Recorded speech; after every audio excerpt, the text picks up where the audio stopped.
মুকলি সমৰ্থন সদৌ অসম গোৰ্খা ছাত্ৰ সন্থা আৰু অসম গোৰ্খা সন্মিলনৰ ৰামপ্ৰসাদ শৰ্মাক কাষত থিয় দি দিল্লীত বাহৰ পাতিছে এতিয়া দুই সংগঠনৰ নেতৃত্বই।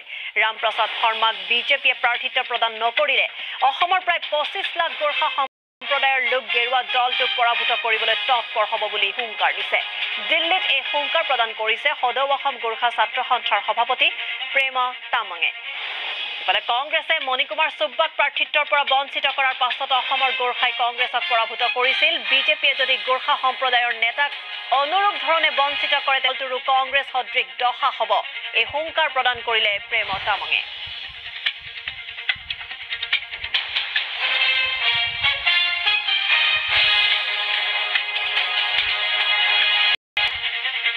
আমি সদৌ অসম গোৰ্খা ছাত্ৰ সন্থাই যোৱা 14 চন আৰু 16 চনত বিশেষকৈ 14 চনত যেতিয়া কংগ্ৰেছ চৰকাৰে মণিকুমাৰ সুব্বাক প্ৰাৰ্থিত্ব প্ৰদান কৰা নাছিল, সেই তেনেধৰণে বিজেপি যেতিয়া আমি প্ৰাৰ্থিত্ব প্ৰদান কৰাৰ লগে লগে সমস্ত অসমত বসবাস কৰা 25 লাখ গোৰ্খা জনগোষ্ঠীৰ লোকে বিজেপিক মুকলিকৈ সমৰ্থন জনাই বিজেপি চৰকাৰক গাদীত অনাত আমি বিশেষ অৰিহণা যোগাইছিলোঁ। তেনেধৰণে 2016 চনতো আমি বিজেপি চৰকাৰক সমস্ত হিলদল ভাঙি আমি প্ৰায় 40টাকৈ অধিক সিটত আমি জয়যুক্ত লাভ কৰাৰ ক্ষেত্ৰত গোৰ্খা জনগোষ্ঠীৰ লোকসকলে সম্পূৰ্ণ সহযোগিতা আগবঢ়াইছিল। আজি দেখিবলৈ পাইছোঁ আমি অসমৰ গোৰ্খাসকলে বিশেষ আমি ক্ষোভ প্ৰকাশ কৰিছোঁ। আমি 14 আৰু 16 যি ধৰণে আমি বিজেপি চৰকাৰক গাদীত বহুৱাইছিলোঁ, কিন্তু দেখা গ'ল চিটিং এমপিক টিকেটৰ পৰা বঞ্চিত কৰাই ৰাখিছে আৰু আজি পৰ্যন্ত আজি তেজপুৰ লোকসভা সমষ্টিৰ কথাক লৈ কোনো নিশ্চিত এটা তেওঁলোকে সিদ্ধান্ত গ্ৰহণ কৰিব পৰা নাই। আমাৰ কথা স্পষ্ট, আমি দিল্লীলৈ আহিছোঁ, সমূহ নেতৃত্ববৰ্গক আমি কথা পাতিছোঁ, আমি আহ্বান ৰাখিছোঁ, আজি পৰ্যন্ত আমি সংগ্ৰাম ৰক্ষা কৰি আছোঁ। অতি শীঘ্ৰে তেজপুৰ সমষ্টিটো আমাক প্ৰাৰ্থিত্ব প্ৰদান কৰিব লাগে, বিশেষকৈ বিজেপি চৰকাৰে, কিয়নো তেওঁলোকে কৈছে যে 3 লাখ গোৰ্খা ভোটাৰসকলে মানে ফেক্টৰ নহয় বুলি ৰঞ্জিত দত্ত ডাঙৰীয়াই যোনটো কথা কৈছে। আমি তাৰ প্ৰতিক্ৰিয়া প্ৰকাশ কৰি এটা কথা ক'ব বিচাৰিছোঁ, আমি তেজপুৰৰ সিটৰ কাৰণে আমি আচলতে গোৰ্খা সম্প্ৰদায়ৰ লোকে আমি সিট বিচৰা নাই। তেওঁলোকে জনা উচিত, বিশেষকৈ ৰঞ্জিত দত্তই আজি ডিব্ৰুগড় লোকসভা সমষ্টিত আমাৰ 2,20,000 আৰু লখিমপুৰ লোকসভা সমষ্টিত আমাৰ 1,60,000, তেনেধৰণে আমি গুৱাহাটী লোকসভা সমষ্টিত 1,90,000, তেনেধৰণে যোৰহাট লোকসভা সমষ্টি, ডিফু লোকসভা সমষ্টি আদি কৰি আজি কোকৰাঝাৰ লোকসভা সমষ্টি হওক, কিন্তু আমাৰ প্ৰতিটো ঠাইত লাখৰো অধিক আমাৰ গোৰ্খা জনসাধাৰণৰ ভোট আছে।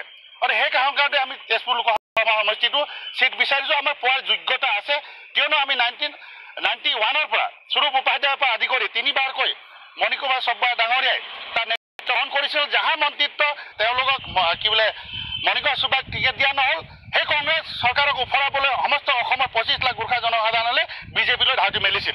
আৰু তেনেধৰণে আমি আজি দিল্লী নেতৃত্বৰ চৰকাৰক আমি আৰু অসম নেতৃত্বৰ চৰকাৰক আমি এটা কথা ক'ব বিচাৰিছোঁ, অতি শীঘ্ৰে আমাৰ তেজপুৰ লোকসভা সমষ্টিৰ সিটটো নিশ্চিত কৰি গোৰ্খা উপযুক্ত এজন নেতৃত্ব বহন কৰাৰ সুবিধা কৰি দিয়ক। আৰু এইখিনি সময়ত যি ধৰণে 14 আৰু 16 চনত সদৌ অসম গোৰ্খা ছাত্ৰ সন্থাই মুকলিমুৱাকৈ বিজেপিক সমৰ্থন কৰিছিল, আৰু এইখন চৰকাৰে অতি শীঘ্ৰে গোৰ্খা ছাত্ৰ সন্থাৰ লগত তেওঁলোকে আলোচনাত মিলিত হৈ যদি যোগ্য নেতৃত্ব গোৰ্খা জনগোষ্ঠীৰ লোকক তেওঁলোকে প্ৰাৰ্থিত্ব প্ৰদান কৰে, আমি মুকলিমুৱাকৈ আমি যিকোনো মুকলিমুৱাকৈ যেনেধৰণে বিভিন্ন জাতি জনগোষ্ঠীয়ে সমৰ্থন কৰি তেনেধৰণে আমি সমৰ্থন আগবঢ়াই যাম। কংগ্ৰেছ চৰকাৰে আমি এতিয়া কথা পাতি আছোঁ, বিভিন্ন মহলৰ পৰা আমি কথা পাতিছোঁ। আমাৰ কথা একেটাই, যেনেধৰণে যি সময় তেনে মণিকুমাৰ সুব্বা ডাঙৰীয়াক কংগ্ৰেছ চৰকাৰে বঞ্চিত কৰিলে, অট'মেটিকেলি আমি বিজেপিক আমি সমৰ্থন জনালোঁ।